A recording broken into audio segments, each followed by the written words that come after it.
Meet Carla Aaron-Lopez, artist, educator, and curator based out of Charlotte, North Carolina. From the classroom to the streets to the museums, Carla has dedicated herself to helping people become better through the power of art. Welcome to Scratch, Claw, Push, a podcast about artists clawing out a place for themselves in the world. I'm Billy Jo Cones. And I'm Brendan Duke. Let's go.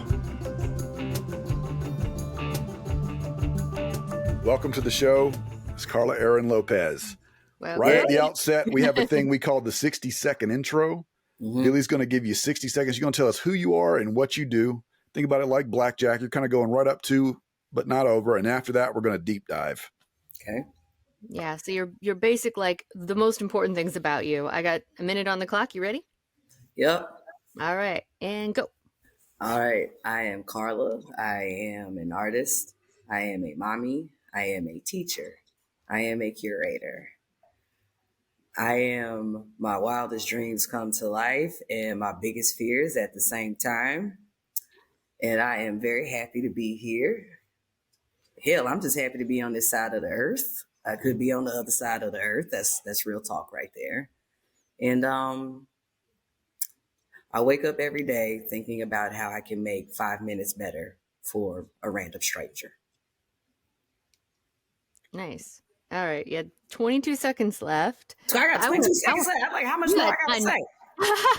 Hey, you'd be surprised how much you can pack into a minute. So I'm a fantastic person who is equally intimidating and intense. And depending on how I feel that day will determine what level of intensity I'm going to hit you with. I think I want to ask about other thing you said, though, about that making 5 minutes better for somebody. Like, when did you start that? How did you start that? And what does that entail? I started that because of teaching, and teaching is a thankless industry across the board. It's just thankless. Okay. Mm-hmm. I don't feel appreciated during Teacher Appreciation Week. Right. When people look you in your face and say, oh, I can't do that. Well, you just gave me a bass-backwards compliment. You know, my job is to make sure some little rockhead 12-year-old has a good day. And if I can't make the day good, I can make 5 minutes better. And it changes the course of people's days. You know what I mean? Like, you might have been like hella negative energy, and just from a simple interaction that chilled you out, you're going to treat everybody with peace and kindness. I'm all right with that. So if I can make your day better for at least 5 minutes, cool. I don't need a thank you. I'm going to walk off. I think you lying to me when you say that you're nice, but you telling the truth to me when you say that you're kind. I'm a kind person, not a nice person. I like that. It's funny to see that, like, in the last few years, that's become a thing that I think people have caught on to, people being nice, but not necessarily being kind. Because it's one thing, like, to be polite to somebody. You sound like you've grown up in the South, and, you know, like, we can be perfectly polite to somebody we don't like at all. That's just kind of how you're raised around here. But being genuinely kind is unfortunately. Kind means that I don't post our interaction on social media. Kind means I help you and I don't ask for any amount of return or recognition. You were a person seeking help, so I helped you. Cool. I'm going to go home now. You know, like, I don't need to take pictures of me helping the homeless because I don't. So it's just like, that's a facade. That's you acting nice, but you're not really nice. Like, you don't even know the motherfuckers' names. I know their names, but I don't spend all my time talking to other motherfuckers about that, you know? It's like how many degrees I got. Well, I got to tell you how many degrees I got when I first meet you, when I want to know, do you like the same movies I like? Yeah, I identify with that a lot because I was a server for a very long time, for like most of my adult life up until the pandemic. And it's, you know, like, there's the nice servers that are trying to get a better tip, but then there's, like, me, I was like, I got regulars, I got people, like, I treat everybody the same as long as they treat me the same. Mm-hmm. Even then, you know, but, like, it's like, how can I get to know you? How can I actually make this more than just an exchange of like a, you know what I mean? Like, it's I don't want it to be it just a financial exchange. Like Yes, that's yes, because I'm gonna tell you right now, baby, I love walking into a bar and you got my drink ready because you know I ain't finna drive you crazy. I'm finna sit here and draw for a little while and be quiet. I might sing the songs, watch out, you know. But real talk, like I love that shit. I love that relationship, if you will, because I always start that relationship off the same as everybody's. You good? How's today? You good? Because I don't know what happened before I got here, and I do not want to be treated with ill will, and I didn't show up with any intention to treat you with ill will. I just want my beer, please. So like, did you set out to be a teacher, or is that something you kind of stumbled Hell into? nah, because who decides in their right mind they want to be a middle school art teacher? Like who decide who wakes up and is like, you know what, I want to change the minds of adolescents through art. Hell no. I was looking for a check. Then I learned how to be a teacher. Then So did you like, how do you decide on like what age you're getting, or did they just assign it to you? I was literally looking for a job. And the way I ended up in the classroom I'm in today is that I had a resume that could prove I do and know art, you know? So I got thrown in there and I'm like, yeah, this is much. This is, But, you know, my kids, one, I got to pay for daycare. No one's hiring me in the city of Charlotte, no matter how many degrees I take off my resume as I'm lying, right? So what's my next step? What do I do? And I chose to commit to that damn classroom. And I had to tell them folk, I am a sub. I don't want to be in here every day getting substitute pay. I got a child. I need benefits. He needs to be taken care of if you want me to stay here and learn how to become a teacher. So my principal at the time created 2 art positions. One, because the school is required to have an art teacher, so she hired someone from the outside. And then a secondary position that I could apply to so I could begin the process of getting my teaching license and transition back into the classroom again. And after 10 years, I can faithfully say that whoever you are as a middle school child is who you become as an adult. There's some changes in between there, but you still that little motherfucker. You still that rockhead. You still that dreamer. You know, you still that quiet kid. You know, certain things have changed, but you still that person. And when I see that person in the adult, now I have a bigger connection and I can make that day better too. Like for some kids.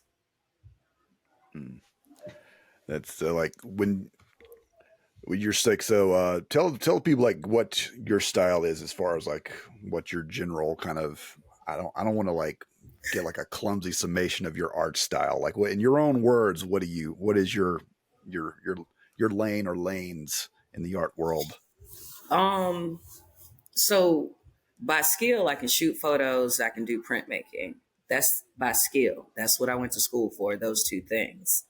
The reality is that I am a mixed media, multidisciplinary artist. Whatever tool, material, medium can solve the problem, that's the medium I'm going to use. And I just let it talk to me. So right now, paint just talks to me and I get up and I go paint. And with that, you know, I've really been like revisiting like niggas I used to love when I was in middle school and Cy Twombly and Basquiat were like my top 2. Because from Basquiat, I learned about Twombly. And since I love writing on every goddamn thing, let's just leave some crazy marks on a canvas and see what happens. We will tell the people later that I was listening to Busta Rhymes and the lyrics of his song Dangerous is what's on the canvas, you know, is in that moment, just freely making the mark is how I'm able to achieve peace.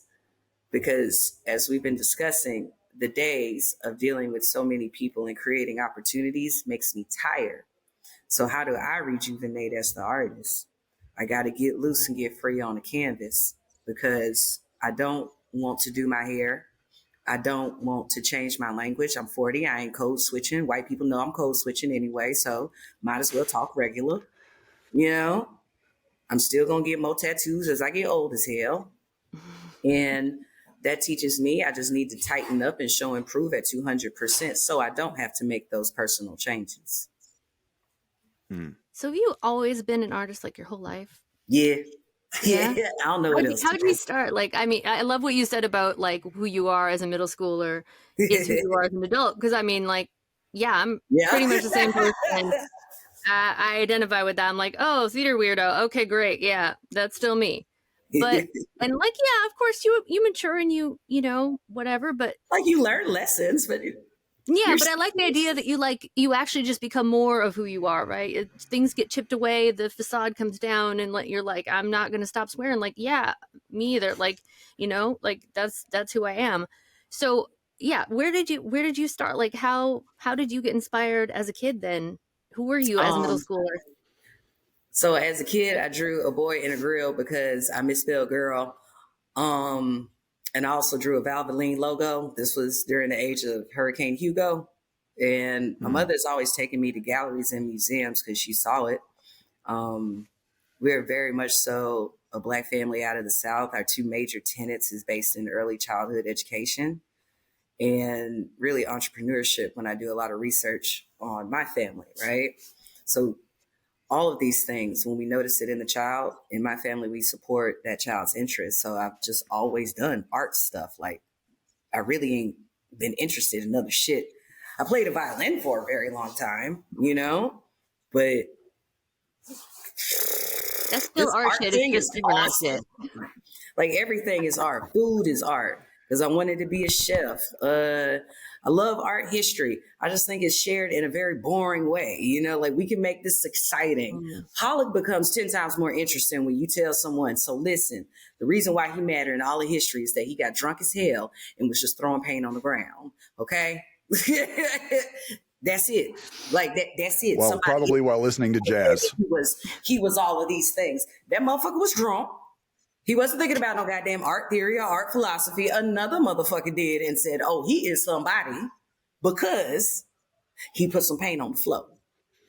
Now art history is interesting. And now you're like, okay, well, I kind of want to learn a little bit more about that myself. Like, is she right? Now you've created a moment in somebody where they want to go learn more. But hell no, I ain't doing shit else in life. You ain't gonna catch me. But no, do you think there's that element that's the thing I think that like helps people connect with art is the storytelling element? Yeah, that's the whole point. Art is a form of storytelling. Whether you choose to say it out your mouth yourself or if it's on the canvas. And then the viewer creates their own story. So that's what we call removing the author.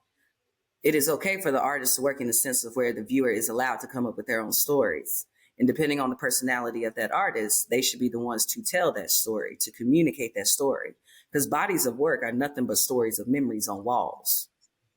It gives us a chance to understand the human experience from another perspective.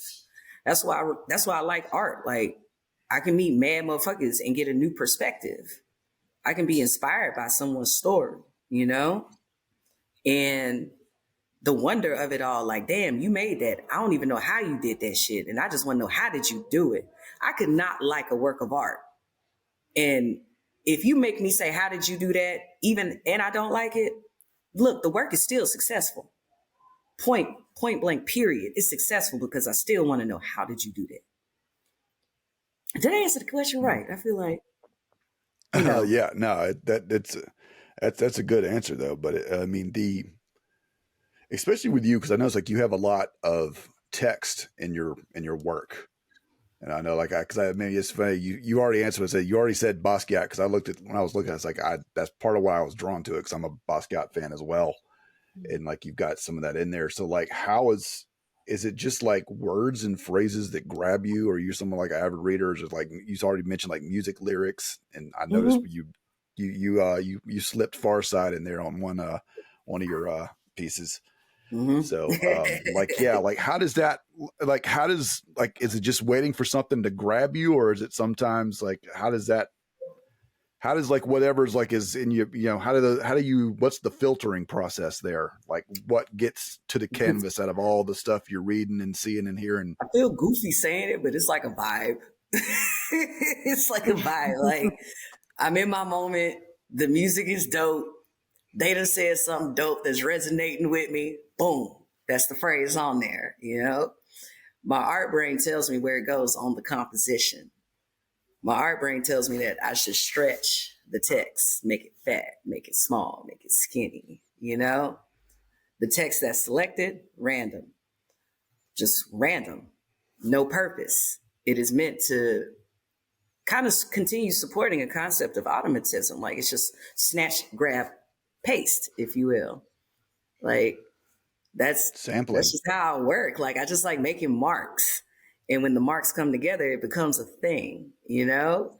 I want to be able to like have my works look abstract in a sense of where people are studying the forms and they're pulling it apart because that makes them stand in front of my piece for 15 minutes. And they talk about how I make them feel.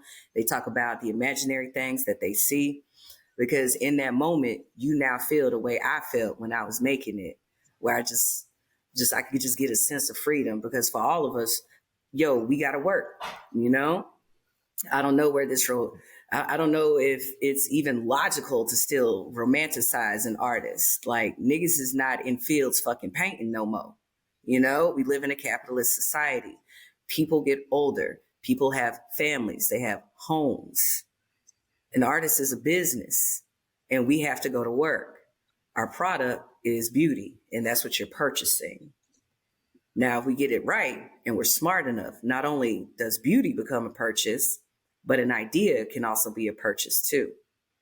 Because that's the next level, right?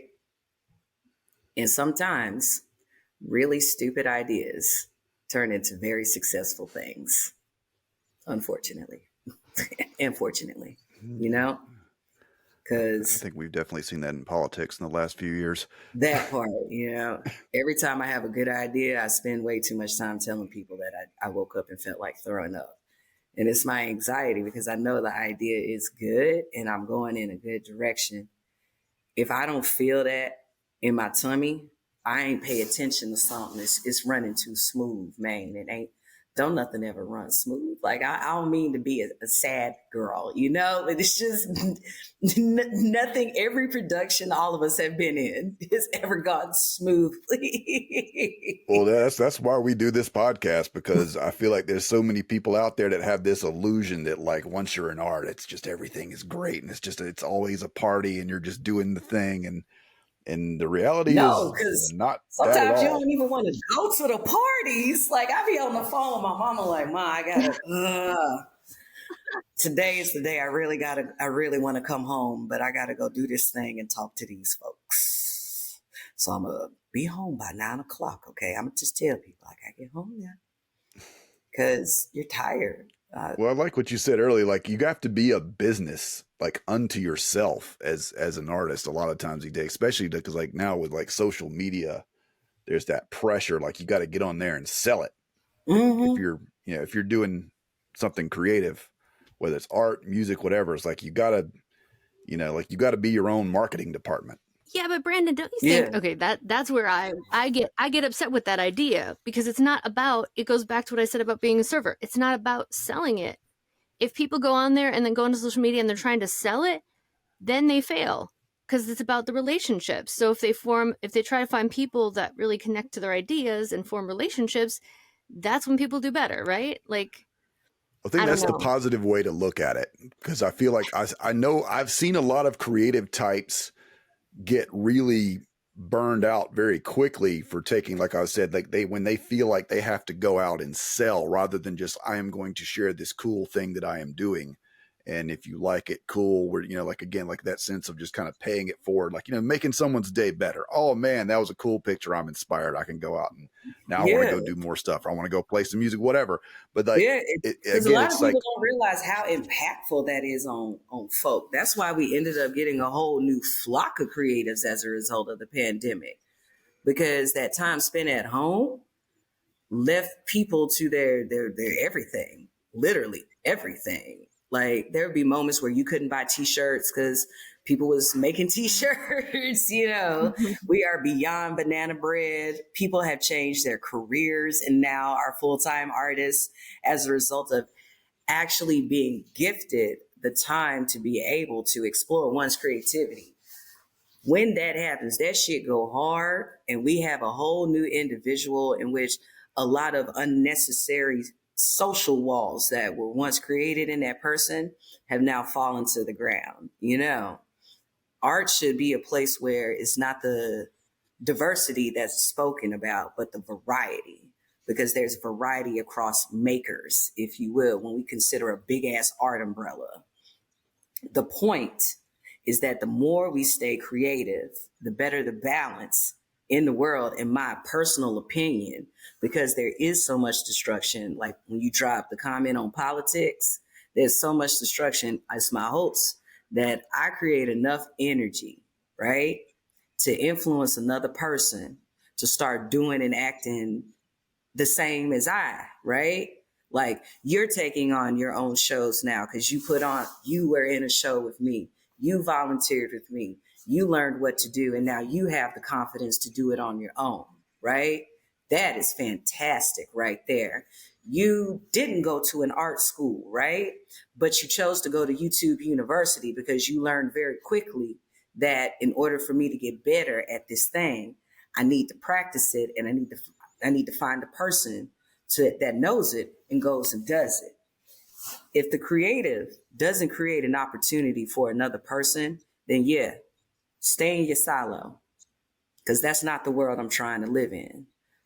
What I absolutely envision in this dystopian future in my head is that artists live on like the Philippines or in Indonesia or Micronesia. Like you got your little island, he got his little island. Sometimes I'm gonna come over there and fuck with you. You know what I mean? Like what y'all got rocking over there, And then we come up with an idea. And we say, okay, let's holler at everybody on their islands. Y'all trying to go over to the main island and, do a little shindig. And artists will always say, yeah, and we'll go and we'll have a ball and we'll show you how we see the world. I'm just going to go back to my island at the end of the night, because that's where I lay my head. But next time I wake up, I saw something real cool. I'm going to go to these other islands I haven't ventured to and see what they talking about, what they doing over there. Here's the difference between me and a lot of other folk. I do that as a student. I don't do that as the know-it-all. That got you thinking. I see you over there. You're like, damn, I want to ask. I was like, no, it reminded me of, well, I did martial arts like formally for 14 years. And there was a saying, they always said like usually the best teachers are also, they're just the best students. Like the ones that are always like really, really good is because they're always learning. They're always modifying. It's never like a sense of like, okay, I'm here. This is where I'm standing. It's like, no, there's always something. So, I mean, I feel like good artists do the same thing, because if you're someone who's got like a sincere spirit of like you're trying to go, you always want to be exploring and growing.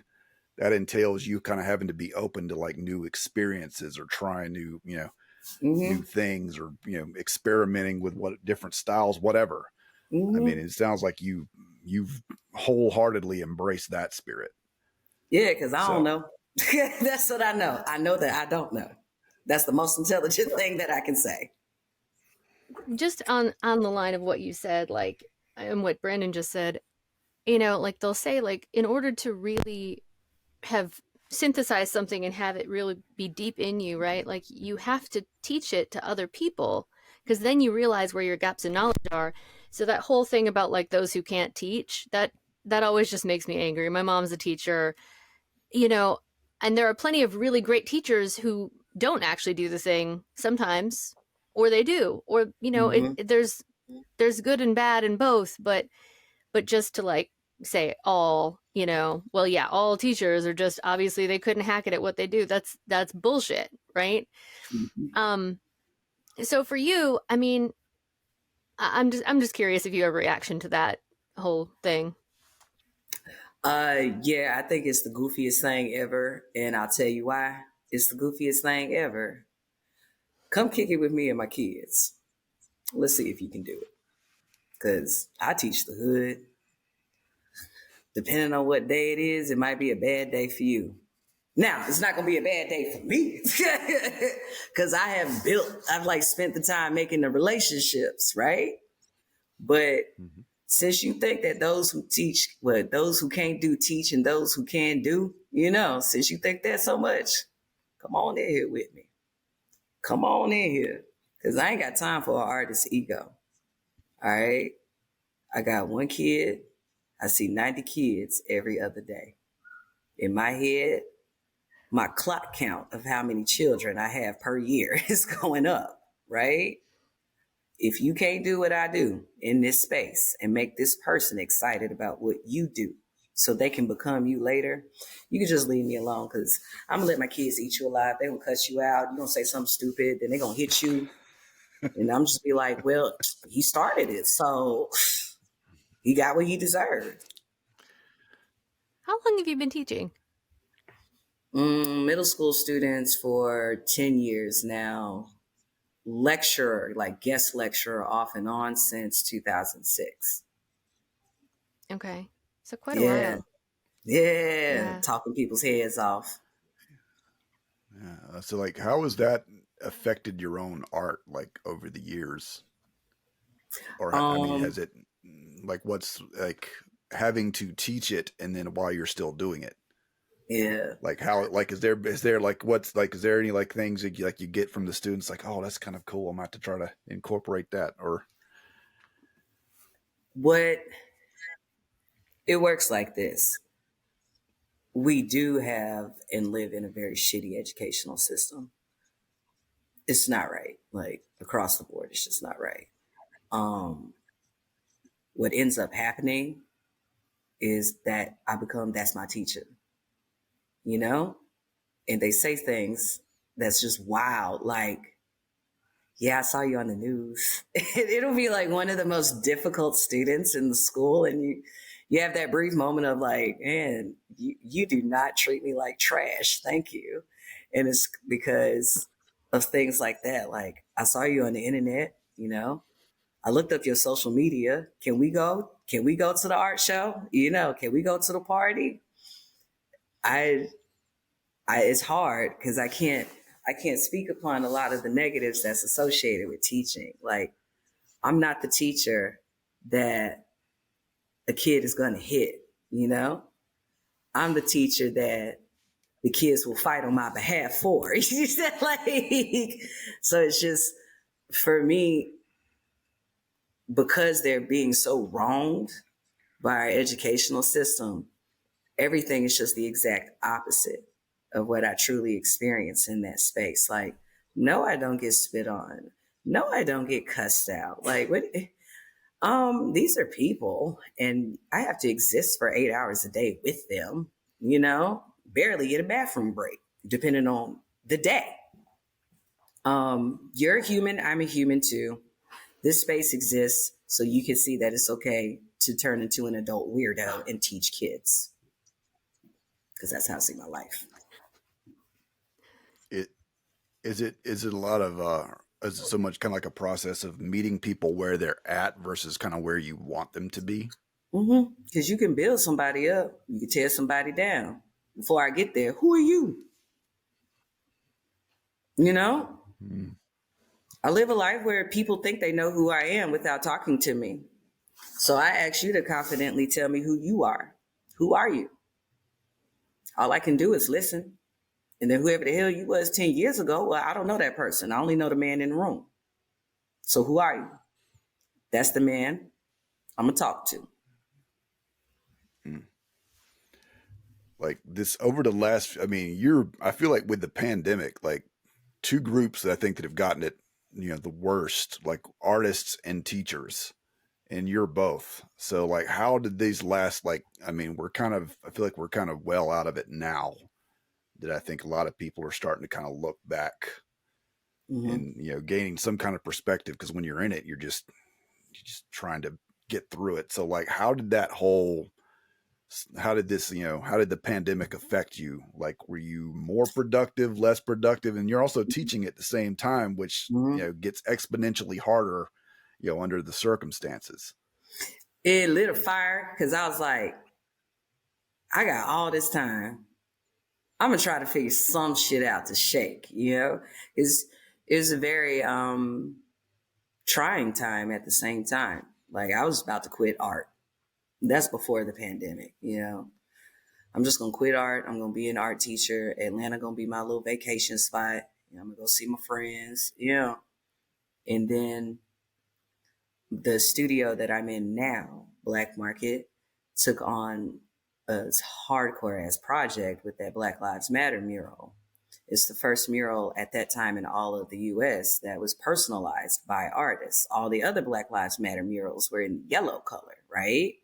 Charlotte was the very first one to individualize it and allow every artist to represent themselves within the letters. That's where the idea came from in order for it to just go national the way that it did. And then sitting in here and just looking at black boxes, like my kids just don't understand, man. Their families don't understand. They don't have materials to draw. We can't sit here looking at YouTube videos all the time. I've never even been a virtual art teacher. Like there's some people out here where this is their job. They know how to get it going. And I just don't. I have been inside of a classroom, person to person, for this entire time.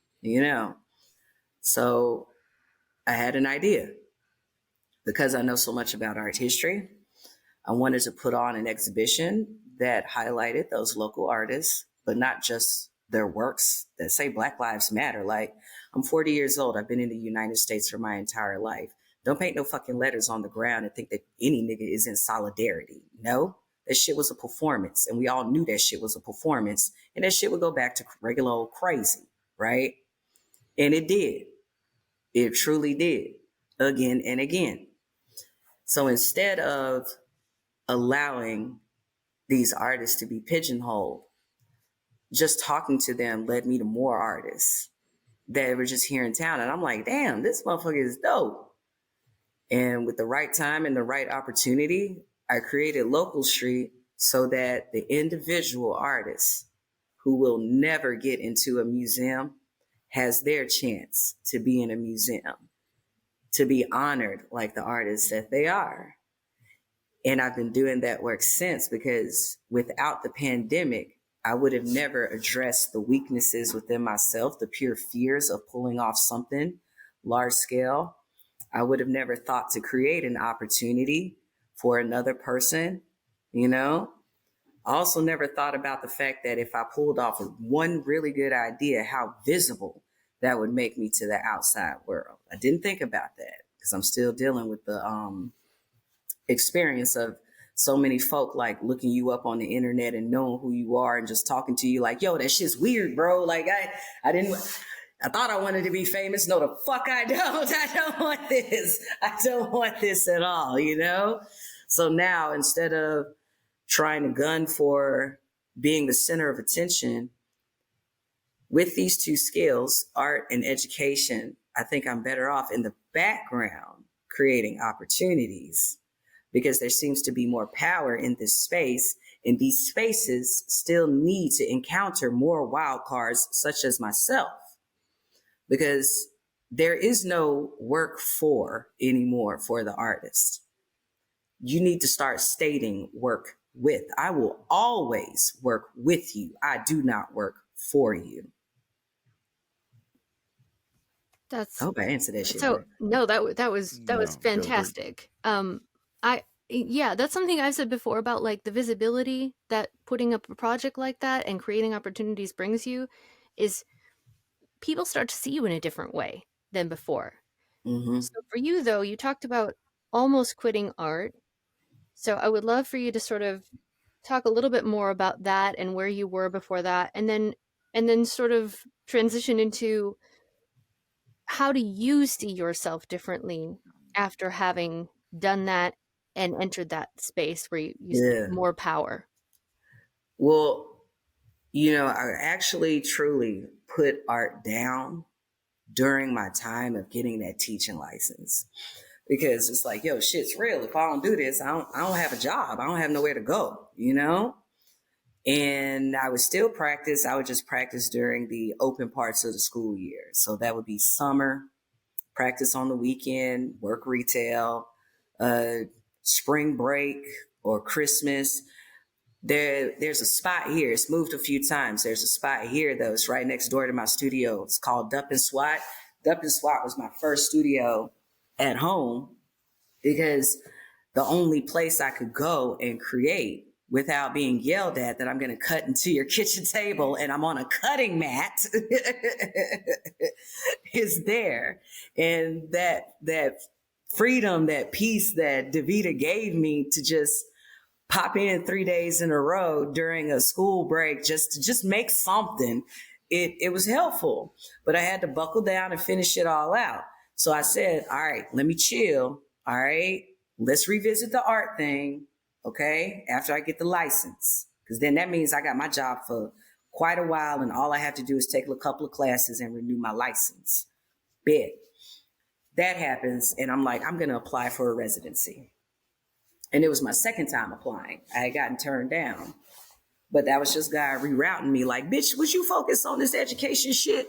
Okay, God, here we go. You know.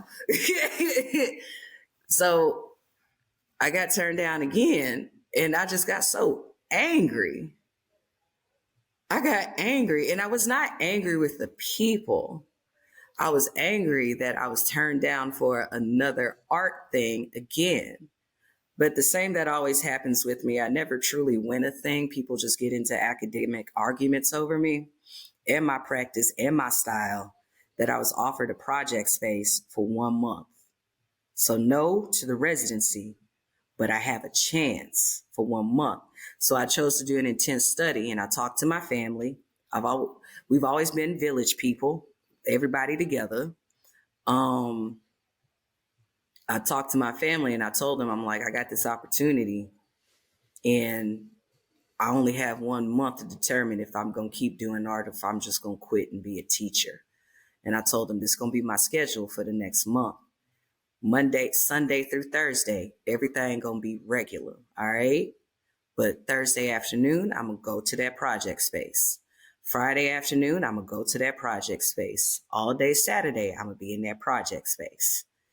And after a month, and it was time to clear out, I realized like, nah, I still kind of want to hold on a little bit. I want to hold on to it just a little bit. And there was these couple of guys who essentially I had been in their background. All right. They were throwing like the kind of events and functions that I want to go to, you know, and I always wanted to support their ideas because I thought their ideas were dope. And these two guys created their own studio called Black Market Charlotte. And someone was like, why don't you go over there? And it made sense for me to come over here because I've never liked the fact that, you know, in art school, I would have to spend hours listening to folk music or some sort of psychedelic rock for hours at an end. And somebody would just have the audacity to come and tell me to turn my music down. It just would piss me off, you know, it would just piss me clean the fuck off, you know? And with this space, I could play my loud misogynistic rap music and have academic conversations about art while making art. And it's with people that look like me and that get it. And once I came over here, I was like, shit, we're going to have to start from the top.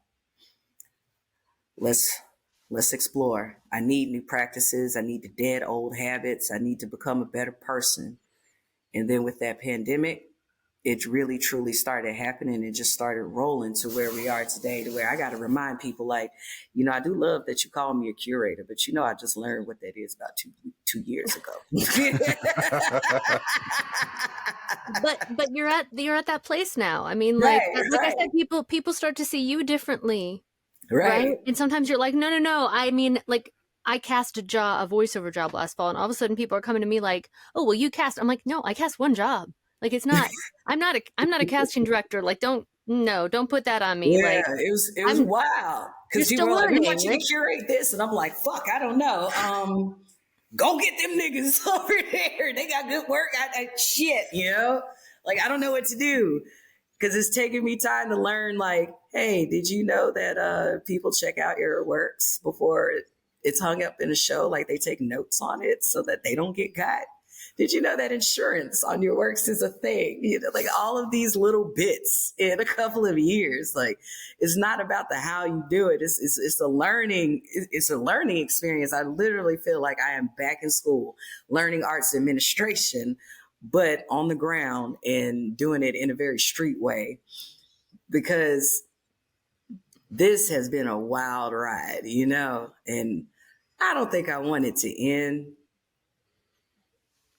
Yeah, I don't want it to end. I just want people to talk to each other less crazy, if that makes sense. I understand that I'm going to continue to assume positions of power. And I also understand that power does change the wiring of the brain. Like, I feel more confident today than 3 years ago. That's without a doubt. And funny enough, I can actually assume the space of saying, I am happy. Am I stressed the fuck out? Yeah. But real talk though, I'm happy. I'm chilling, you know, like shit needs to get done. But for the first time in my life, I can commit to saying, like, yo, I'm really happy right now. I'm cool. I'm chilling. You know, we'll get it done. Or fuck, I missed that one. Let me not fuck up again. Because we've all experienced these things by now as humans this far in our lives. That's the case. Cool. Let's make more cool shit. You know, So I'm learning something new anyway. So what you mentioned about, you know, we interviewed a filmmaker, Jeremy Tao, and he talked about sort of that last push of being like, I'm going to give up and go back to school, and you know, this is my ultimatum to myself. And it sounds like you had a very similar situation. And it's really hard to form new habits and rewire your brain. So I'm curious, like during that time, was there any time that you really felt just like, nope, flipping the table, peace out, fuck off, I'm going home? Like, and if you did have nah, those moments of being like, I'm gonna give up, no, yeah. how did you not manipulate yourself? That's the wrong word. How did you motivate yourself when you had those days where you're like, fuck, this is too hard? I was in here by myself, and this was during phase 1 of quarantine, right? By this time, everybody at home by themselves. You know, the only person I was talking to, is I was living in an apartment at the time, and the only person I actually truly talked to was the people who worked in the gas station for my beer. There's a running theme here, folks. So, you know, I'm walking into developing this idea, and I'm like, holy shit, I'm about to have my very first exhibition in my hometown museum. And I was scared because I hadn't been home. I hadn't checked in with home, none of that. I just knew I had to keep hacking at this thing, you know? And I got some help from like real PR marketing folk, and they wrote a press release for me, and they included all 50 artists' names. And I took that to my mama. And I said, I know you're going to cuss me out, but I want you to read this press release first because I know you don't know what the fuck I've been doing. She read it. She said, damn, that's a lot of niggas on that list. I said, I know. And I have to stay on top of all 50 people so all the works can come in on time, you know? And she said, okay, this is big. You better go do it. And I chose to, if my mom takes care of my child while I go out here and do this, then that means every second spent outside of my house, something needs to happen. Something needs to shake. One new conversation, one new contact, one new piece, one new email, something. Or I need to sit over here and just be quiet to navigate all of the different lines I have running in my life, from mom and family to teacher to artist to curator, right? If she's going to give me that time, I best not waste my time, which means that I do not have time to be woe is me. And I don't for the rest of my life, because it just hit me last week like, bitch, I'm just going to be making jobs up for myself for the rest of my life and getting paid for it. So, well, damn, let's do it, you know? And that will generally help you rewire. because I have taught for so long and I understand scaffolding and differentiation for folk, when I tell them about a new behavior, right? Just take it a little bit at a time, you know? For me, it was setting a schedule. All right, cool. Here's my schedule. But it's not about the schedule. The question is, what's the routine? So when I break routine, I fall off. But if I stay true to a specific routine, and it's a good one, not a negative one, I only have about 3 negative routines: cigarettes, beer, and other stuff. But if it's a good routine, you will change that behavior. Have you found that embracing that structure, whatever structure it is you're making for yourself, like that's actually more freeing to you as an artist? Yeah, because artists are so free spirited that we automatically need structure. It is what it is. I say my classroom is organized chaos because we start regular, right? Everybody quiet, everyone in their seats. Everyone has their materials. Here's the lesson. Here's the introduction. Here's how you're going to do it. All of this is regular, right? It's the expectation of a classroom. Now it's time for you to go and do. It's time for you to synthesize the idea. We're taking nothing and turning it into something. And what that requires is for them to get up. They have to go get more materials. They need colors, or they need like X-Actos and hot glue guns and tacky glue to build the thing itself, you know? It's always fun teaching a new classroom of children how to use an X-Acto knife because someone's definitely going to get cut. But, you know, those things like really, really help us to become better people. It's not that I chose to be an artist. It's just that I have a set of transferable skills that work well within the arts space. Artists are no different than middle school kittens. So as I heard the kittens during the day, I heard the kittens over the weekend, and I get to hear all of my feelings and my emotions across the board and what's going on at home across the board. And people need that.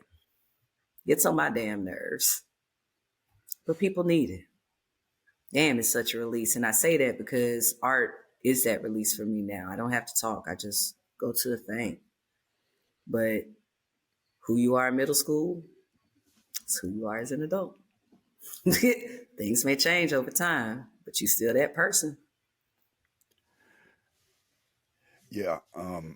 Sorry, but man, I just totally forgot what I was going to say. Sorry. Someone like pinged me on the phone and broke my train of thought. But no, like you talk about like having to be kind of like, now you're in this place in your career where you're actually calling shots and setting stuff up for other people.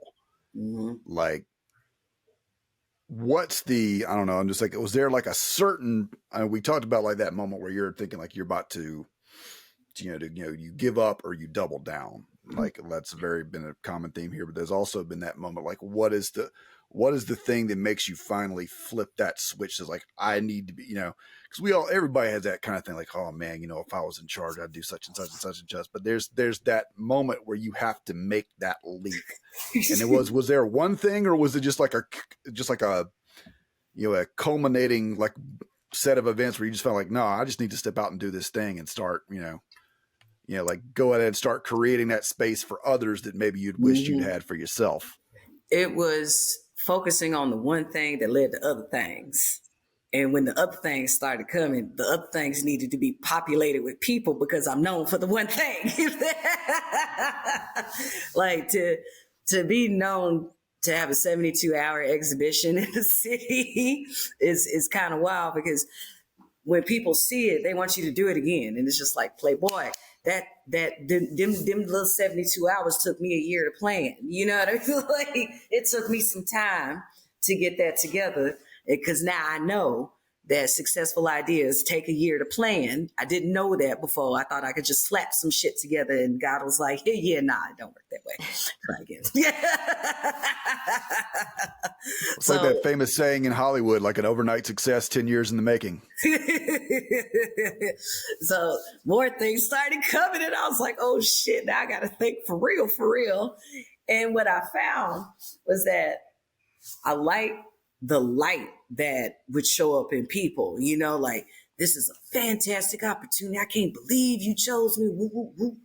And you just see them change. And then months after, they a changed individual, like, yo, check me out. I'm doing this now. I'm doing that now. I'm like, oh, goddamn. And about the second year in, I began to realize the impact as a whole across the community. Because remember, I'm still teaching. I still got a family. I can't pay attention to this right now. You know, I got my mama's sick, my grandma's sick, my child's sick. I gotta go. I got this ain't, you know. So it's one thing that has led to other things. And as a result of being able to experience so many things and understanding how to pull together a complete package and what that marketing looks like that goes along with that package, or that entire vision of what the exhibition space looks like, it has been collected over time to where I do know to ask things such as, did we consider ADA accessibility for this exhibition? You know, is there something that we could do to where the blind or the deaf can experience the exhibition? You know, what is the programming we have going around this specific concept, right? Is it for families? What do we do for these families? You don't think about those things when you're becoming an artist, because you think that somebody is going to discover you and, you know, you'll be successful. Yeah, that still happens. The discovering does still happen. But if you're not in that right location, like what are you doing? You know, to be discovered, you kind of sort of have to be in New York. You kind of sort of have to be in Los Angeles and networking with the people in those industries to get your big discovery. I'm not there. I'm in Charlotte. This is a whole other city with a whole other vibe that has never really truly had to lean into anything arts and cultural specific. It's always been there as an existence that this is what cities do, but never been truly closely a part of the identity of Charlotte as a whole, right? We're living in it now. Like now. It's so present that you can't see it. We will not know our true form impact of what we've done out of this studio until another decade from now. Like absolute impacting people on the ground. And because it is happening real time, all of us that have brought this space to life will not know our individual and collective impact until another decade. We're sensing it, but we know we done something here. So, regardless, still a So good if you Yeah. time. So if please go ahead. if you had kind of, I've talked to artists in the past where, you know, I'll say, you know, it's my personal feeling that sometimes you got to kind of know the steps along a path to get to the mountain, right? But then I hear people say, well, if I had known all of what went into this, I would never have gotten started, right? It would have been too overwhelming. So I think there's like a balance between those things, right? So like for you, you know, what is one of those things that you discovered along the way that if you'd known about, you would have been like, nope, bye, I'm going to go back to this. I didn't know I really like telling stories. So my new hobby is comedy. I'm going to go and kick it in that space for a little while, because Like Dave stand up? Chappelle said something that made me think, and it made me want to compare it to some things that I can't remember the motherfucker who played House on TV. Remember that TV show House? Hugh Oh yeah. Laurie. Yeah, right. He Hugh came Laurie, out with yeah. a music album. Y'all remember that? And No. for him, yeah, he got LPs, bro. He got I don't remember LPs. that. Really? No Yeah, way. dude that play house got LPs out here for real, for real. Wow. Wow. Okay. And when he was doing his PR for it, you know, the whole thing, like, hey, yeah, it's me, house over. For him as an actor, music was the purest art form for him, you know, because it's very clear that this man has mastered, you know, the art of acting. Dave Chappelle thinks that stand-up comedy is the purest art form because it's just you and nothing else. You know, you don't even get to have the ukulele. I saw a guy give a lecture once. He kept holding a ukulele and technically he was right because I didn't forget about him. I forgot what he talked about, but I didn't forget him because he was holding that guy. You're not holding anything. It's just you. And, I am always in a constant state of arting. Like, I don't know how to break it. It's so abstract and so human that it's an obsession, It's an addiction, because you're constantly on the search of how pure you can make your form. That's compelling. I got time for that. And there's just, I just feel like if you're not investigating, like constantly investigating your thing, then what are you here for? Niggas was taking clay and drawing on fucking caves, and them bitches is still there. Like, humans gonna create regardless. How many people had to die before you realize that you need to cook ackee when you have saltfish and ackee in Jamaica? Somebody died in order for somebody to be innovative and said, hey, I think we should put some heat to this and see what happens. If you don't keep that feeling going in people, mine, it's just, the Sith all day outside running free. I exist quite possibly as a great Jedi, but I could be lying to myself. I exist to disrupt order. I exist to create spaces for people that are just like me and won't get the opportunity because someone was just that much better, but you were actually better, I'll always do that work, no matter where I go, even if I quit art again. It's like a rock star. Like, I'm retiring, then I'm back on tour. Yeah. Hey man, this is Charlotte. Charlotte loves FOMO. They got to miss out on the thing in order to fall in love with the thing. I think Charlotte is kind of where Atlanta was like 10, 15 years ago. They at a certain point, I think like these cities, they get like a chip on their shoulder because they're not New York or they're not LA. I think like, like Atlanta's come up, Austin's kind of come up, has been like another like spot where it's just like, I think there's like it's like, I think like all artists have it, but I think there's kind of a moment where like collectively, like enough people start getting this "why not me" attitude. Like like what, I've got a place in this conversation, and you just gonna you stop waiting for someone to tap you on the shoulder and you just come through on your own. Charlotte is in the year of how to, because a couple of the conversations I've been having with folk, they've been coming to me, asking me to be a part of their thing, right?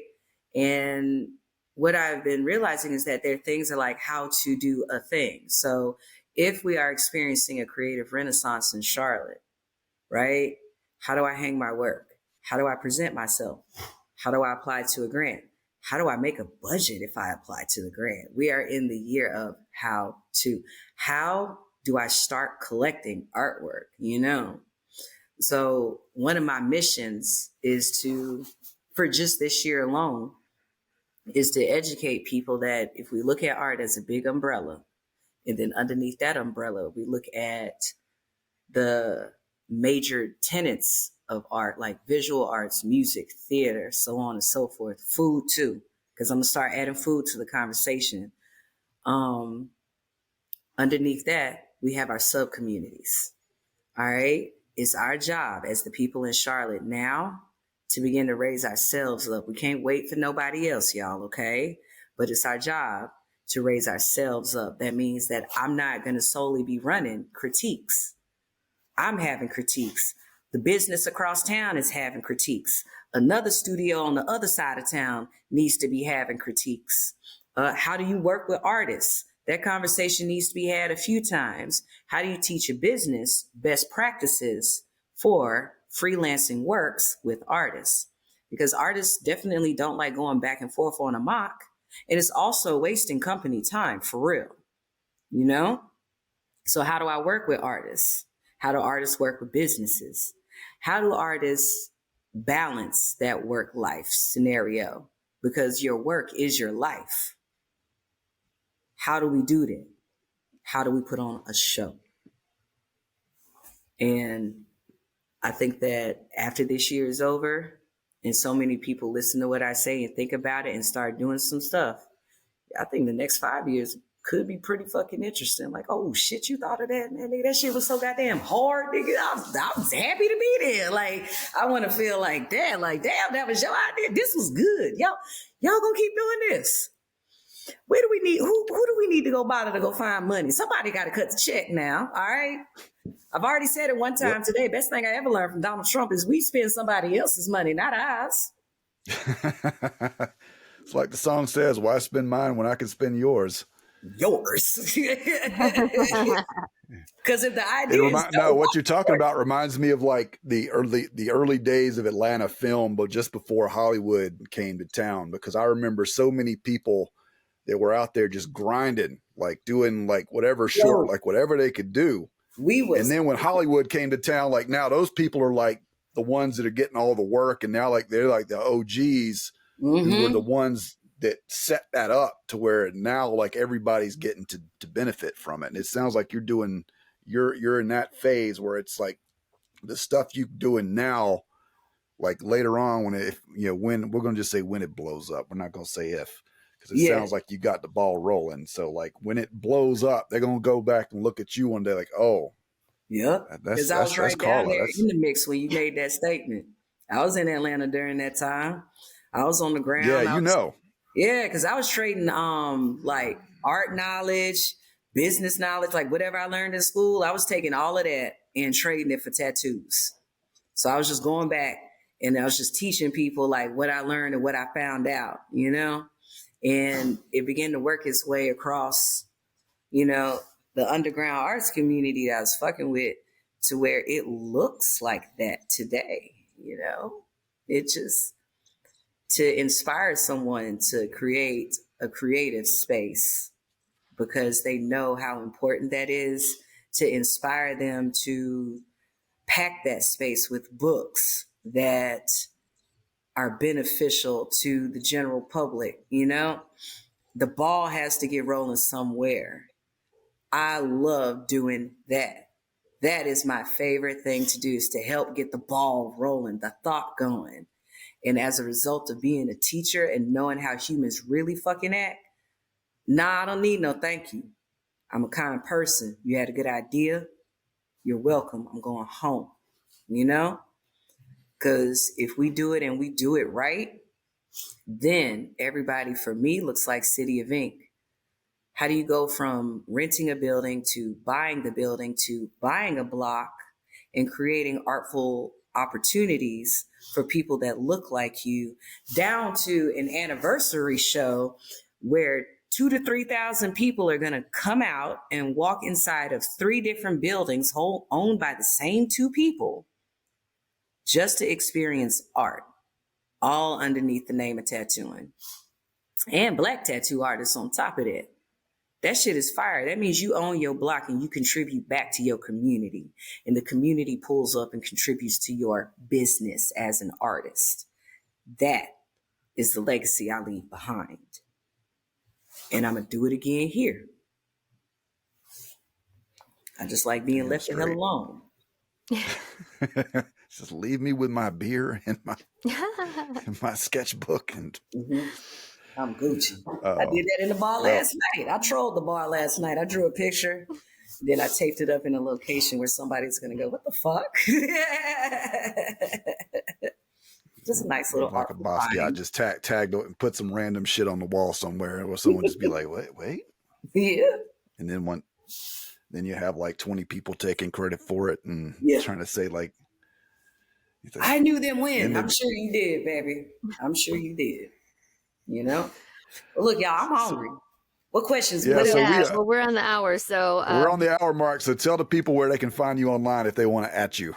Hey, I'm only in one location. I am King Carla. That's where I'm the same everywhere. Same on the internet as same in the real world. It's fun. Awesome. Well, thanks for coming out, and we'll be watching out for you, and we'll keep. Every time we hear, say like, as Charlotte's coming up, we'll let them know. Say, hey, we We talked to her back in the day when she was just building, laying that foundation.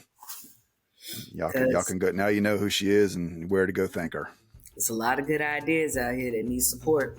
Sometimes it's not about you. Nice. That will be all for this episode. To keep up with the show, follow us on social media at Scratch Claw Push. If social media isn't your thing, you can contact us at scratchclawpush@gmail.com. To learn more about the show, visit scratchclawpush.com. This podcast has been a Carcutta Media production. This recording, or any portion thereof, may not be reproduced or used in any manner whatsoever without the express written permission of the publisher, except for the use of brief quotations in a review. Copyright 2024 by Carcutta Media, LLC, all rights reserved.